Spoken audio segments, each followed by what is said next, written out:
The iPhone 14 Pro and Pro Max hole punch displays to be supplied by LG and Samsung.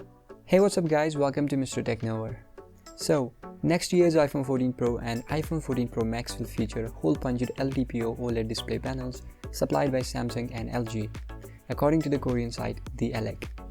Rumors that the 2022 iPhone models won't have a notch started in March of this year, when Apple analyst Ming-Chi Kuo said they will instead adopt a punch hole design that Android devices have been used for a few years now.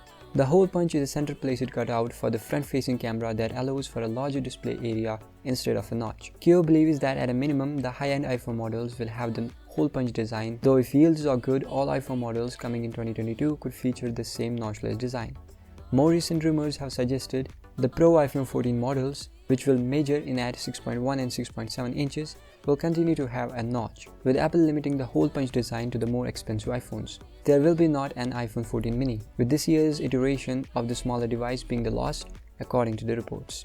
According to the latest reports from the Elec, Samsung, Apple's dominant OLED panel supplier, will supply all of the hole-punched panels for the 6.1-inch iPhone 14 Pro, while sharing orders for the 6.7-inch iPhone 14 Pro Max with LG display for the first time. Samsung supplied the notched LTPO TFT OLED panels used in both Pro models in this year's iPhone 13 series. Samsung supplied the notched LTPO TFT OLED panels used in both Pro models in this year's iPhone 30 series, but LG Display didn't win any panel orders for iPhone 13.